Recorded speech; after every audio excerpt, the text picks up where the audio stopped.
Olá, muito boa tarde para você. Veja os principais destaques do Jornal Anhanguera, primeira edição, desta sexta-feira, 24 de maio. Obras inacabadas, presídios que poderiam diminuir a superlotação do sistema prisional no entorno ainda não estão prontos. Descaso com a população, moradores do Jardim Planalto continuam sofrendo com as más condições do bairro. Obras do Hospital do Câncer de Inhumas estão quase prontas graças a doações da população. Pesquisa norte-americana comprova que o mosquito da dengue pode transmitir várias doenças numa só picada. E no programão você vai conhecer as atividades culturais para o fim de semana em Lusiânia e na região. O Jornal Anhanguera, a primeira edição, está começando.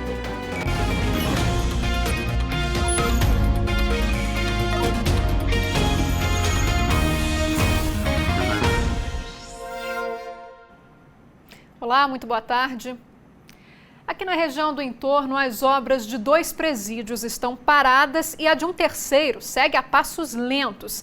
Se estivessem prontas, essas 3 unidades ajudariam a aliviar a superlotação do sistema carcerário do Estado. No entanto, o que se vê é dinheiro público parado. Essa estrutura em Novo Gama era para receber 300 presos, mais de 13 milhões e meio de reais entregues ao abandono. A obra começou em 2013 e tinha que ficar pronta até setembro do ano passado. Pelos cálculos do governo do estado, ainda faltam 30% para o presídio ser entregue. Enquanto isso, a cadeia está superlotada. Mais de 300 detentos num espaço para apenas 40. Quando há dinheiro, não há prazo para você fazer uma obra. Vai depender do dinheiro que você tem, que aí mão de obra nós temos com fartura, concluir do mais rápido possível. Em Águas Lindas, o presídio está cercado, pintado e as torres de observação estão de pé. Mas a obra, que tem o mesmo custo da de Novo Gama, começou em setembro de 2014 e deveria estar pronta desde o final de 2015, também não foi entregue. Seriam mais de 300 vagas para aliviar o sufoco na cadeia da cidade, que mantém 510 presos num lugar que era para apenas 133. Eu penso que é um dinheiro desperdiçado, né? Porque eu acho que pelo tempo que já está construindo, já era para ter construído e abrigado os presos que continuam fugindo do presídio, né? Muito aperto também na cadeia de Planaltina de Goiás, que tem capacidade para 40 detentos e, acredite, está com 303. Na obra de 21 milhões de reais, encontramos apenas 10 operários trabalhando. São quase 400 vagas. Se ficarem prontos de verdade, esses presídios inacabados podem ser a chave para ajudar a aliviar as cadeias superlotadas. Dados do Monitor da Violência, do G1, mostram que hoje, em Goiás, 22 mil presos se espremem nas 10 mil vagas oferecidas pelo Estado. Mas existem outras ações que estão sendo desenvolvidas pela diretoria de administração prisional que poderia elevar esse número de vagas com a reordenação das pequenas unidades, transformando em aberto, ou seja, essa reordenação do sistema prisional pode chegar a 4 mil vagas. Essas unidades do entorno de Brasília são fruto de uma parceria entre o governo federal e o governo estadual e são consideradas estratégicas para o estado de Goiás. Primeiro porque juntas elas somam quase 1.000 novas vagas e depois porque servirão para dividir os presos considerados integrantes de facções criminosas, promovendo um rodízio entre eles para que eles não criem vínculos nos locais. Mas essa pesquisadora que estuda a segurança pública em Goiás diz que só essas medidas não resolvem os problemas. A gente pode dizer que a questão carcerária é a ponta do iceberg, né? A pontinha que está ali. Agora, se a gente for realmente olhar para a base, nós vamos encontrar uma série de outras situações que são limites.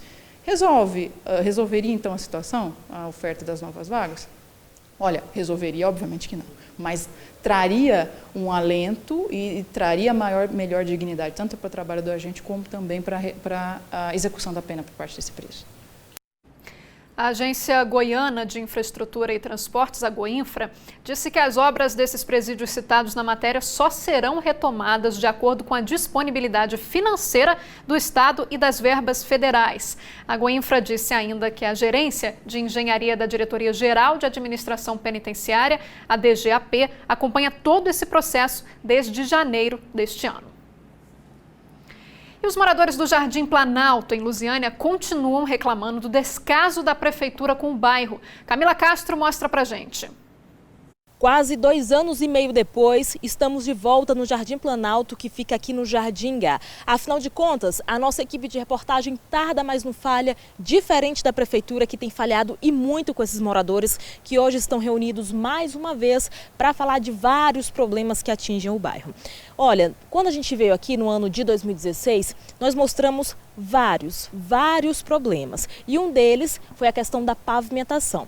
Na época, a administração do Jardim Ingá respondeu o seguinte, que as obras de asfalto estavam paradas porque o Ministério das Cidades exigiu que a prefeitura fizesse primeiro as galerias pluviais, que esse projeto já tinha sido concluído e apresentado ao governo federal, que o município na época estava aguardando a liberação dos recursos e que isso não tinha data para acontecer. Realmente não tinha data nenhuma, viu? Porque até hoje aqui tudo continua do mesmo jeito, a situação está só piorando e, como a gente pode ver, o asfalto nada, né, gente? Os moradores me falaram que na época a prefeitura até chegou a colocar algumas máquinas por aqui, os moradores se animaram achando que o asfalto finalmente estava chegando, só que, gente, só promessa, só colocaram cascalhos por aqui, né, Elvis? Porque asfalto mesmo, nem pensar. Nem pensar, infelizmente nós acreditamos na promessa do prefeito que o asfalto fosse sair aqui mesmo em 2016. Muitas pessoas, inclusive eu, acreditei que isso fosse acontecer e até hoje estamos aí com a mesma realidade. A poeira, a cobertura da quadra que foi prometido também nada, o posto de saúde que na época estava sem parada a obra, terminou a obra, mas não temos pouco atendimento com médico, não tem farmácia no posto de saúde, não tem dentista, uma mesa de dentista caríssima, uma cadeira caríssima, mas sem atendimento, as pessoas precisando de atendimento aqui e nada. Inclusive, Elvis, durante esses 2 anos e meio aí, vocês não ficaram calados, né? Você disse aí que vocês foram até o Ministério Público, aqui nas suas mãos, inclusive, tem os documentos comprovando que a população procurou aí, de fato, o Ministério Público, né, aqui do estado de Goiás, para relatar essa situação, mas mesmo assim nada. Nada, é um descaso. Nós, como moradores, nós como eleitores, como munícipes, a gente não pode ficar nunca parado esperando que as pessoas façam. A gente tem que cobrar, fazer nossas cobranças e procurar os meios possíveis. Com certeza, a gente realmente, Elvis, precisa de fiscalização. O Elvis é morador antigo aqui dessa região, ele falou aí, né, sobre vários problemas que têm afetado essa comunidade, inclusive sobre a situação do posto de saúde, né, dona Elvis? A senhora estava me falando que lá não existe medicamentos, muito menos dentista. A senhora está esperando atendimento já há um tempão, né? Tem um tempo que eu estou esperando, mas não consigo. Eu não posso fazer nada, né, porque é o único lugar que a gente mora que devia ser atender a comunidade não atende, né? Aí o que a gente pode fazer, né? Aí começa por asfalto, termina por o posto de saúde, que não dá em nada. Tá certo, dona Elsa, eu vou chamar também o seu José. Seu José, morar nessas condições aqui deve ser bem ruim, né? Até porque isso afeta a saúde também, né? É muito difícil, muita poeira, né? Muito mato na rua. O que a população espera é que a prefeitura cumpra o que eles prometeram. Prometeram, só isso. Tá certo então, seu José, muito obrigada. Esse aqui é o apelo dos moradores, né, gente? Que a prefeitura venha até o bairro e, de fato, resolva tantos problemas que nós citamos aí no decorrer dessa reportagem. Eu volto aí ao estúdio, vamos ver, né, qual que vai ser a resposta da administração do Jardim Ingá dessa vez. Agora, a Prefeitura informou em nota que os moradores do Jardim Planalto estão recebendo os medicamentos dispensados na Unidade Básica de Saúde do Parque Estrela d'Alva 9. Já sobre a questão da falta de asfalto no bairro, não deram nenhuma resposta. E só depois de 10 horas os bombeiros conseguiram liberar a BR-020 em Sobradinho. Ontem uma carreta carregada de combustíveis tombou e fechou a rodovia, prejudicando principalmente quem seguia para Formosa. 2 pessoas ficaram gravemente feridas. O acidente foi perto da entrada de Sobradinho, por volta das 4 da tarde. Testemunhas disseram que um carro fechou essa carreta carregada de combustível, que foi jogada no canteiro central. De acordo com o Corpo de Bombeiros, o caminhão seguia para a cidade de Posse, em Goiás. O motorista e uma passageira que estavam na cabine ficaram presos às ferragens. Os 2 foram levados para o hospital de Sobradinho. Maria Zélia Cunha, de 51 anos, teve uma parada cardiorrespiratória e precisou ser reanimada no local.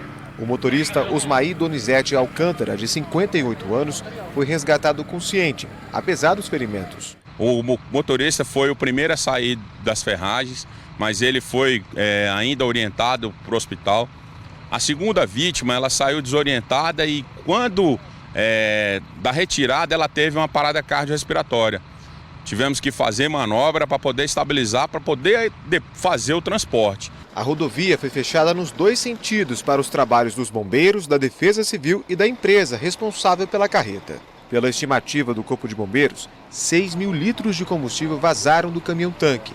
Por causa do risco de explosão, o restante do combustível teve que ser transferido para outro veículo. Para poder desvirar o caminhão, a gente precisa ter todo o tanque do caminhão esvaziado para evitar um risco de explosão, né? E para que não tenha nenhum outro problema a mais. Durante a noite, os bombeiros fizeram a limpeza dos tanques para eliminar os restos de etanol e diesel. Desde o acionamento do derramamento de combustível, a Defesa Civil foi acionada e veio para cá junto com o Corpo de Bombeiros. E depois do resgate das vítimas, a Defesa Civil continuou fazendo o transbordo do material combustível. A pista no sentido Planaltina foi liberada à meia-noite e no sentido Plano Piloto, à 1h20 da manhã. E veja a seguir, obras do Hospital do Câncer em Inhumas estão em fase final. E ainda, moradores de um assentamento em Sobradinho são ameaçados por milicianos. Nós voltamos logo depois dos comerciais.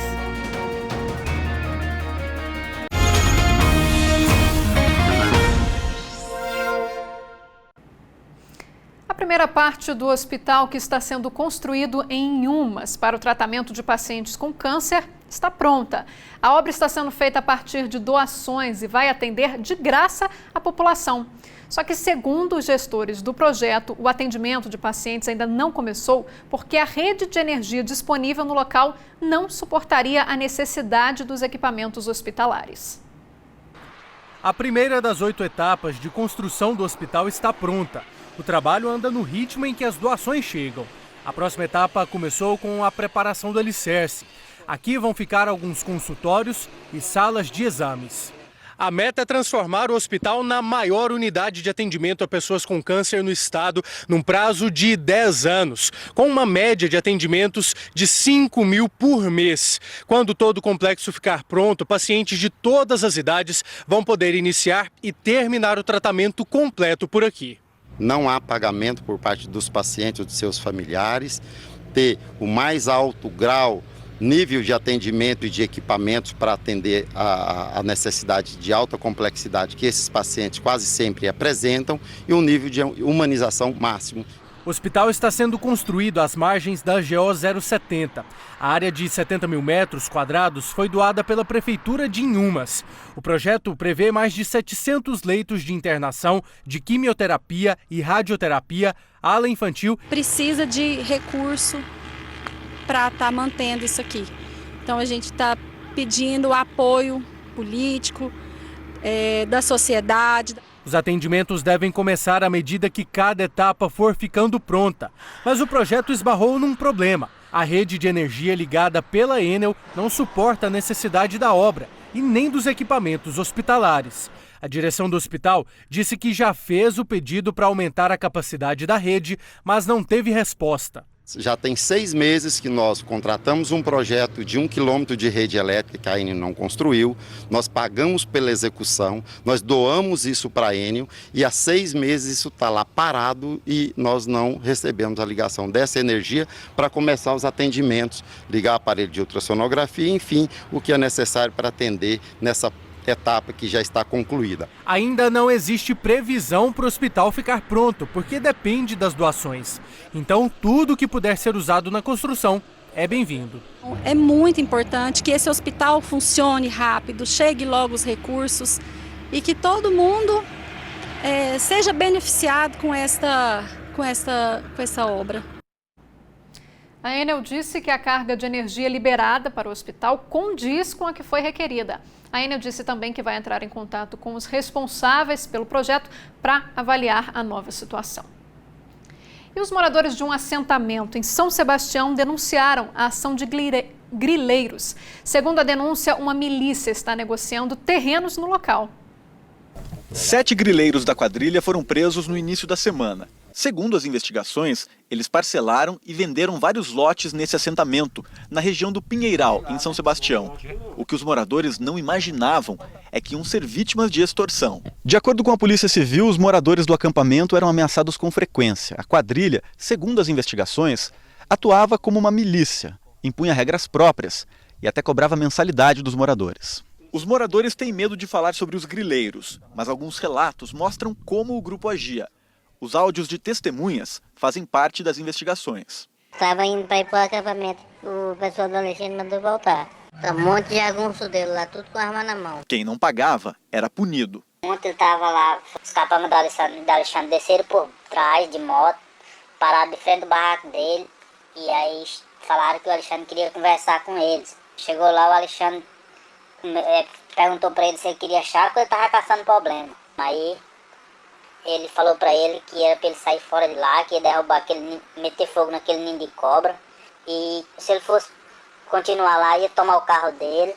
Segundo a polícia, o Alexandre que as testemunhas citam nos áudios é Alexandre Luiz Xavier de Almeida, apontado como chefe do esquema e que foi preso em abril com outras 4 pessoas. Mas as investigações apontaram que os capangas dele continuaram aterrorizando os moradores até o início desta semana. A delegada diz que a quadrilha até emitia recibos. Os valores por lote variavam de R$50 até R$100 por mês. Quem não pagasse era expulso do assentamento. Os bandidos chegaram a queimar alguns barracos de famílias que se recusaram a pagar. Eles chegavam ali, eles se utilizavam de veículos e motos roubadas para andar na região. E eles chegavam de forma bastante violenta, truculenta, armados e exigindo o dinheiro da população. Inclusive, durante busca e apreensão na residência dele, foram encontrados, localizados vários recibos que eram emitidos a essas pessoas. A Polícia Militar afirmou que intensificou o patrulhamento na região. São Sebastião ele sofre uma pressão muito grande imobiliária. Então a gente já sabe dessa pressão aqui dos grileiros. A Polícia Militar está em alerta? Está em alerta. Qualquer acionamento pode procurar o 190 e a viatura vai deslocar. E veja a seguir, pesquisa norte-americana comprova que o mosquito da dengue pode transmitir várias doenças em uma só picada. E ainda a previsão do tempo para as cidades do entorno. Nós voltamos já.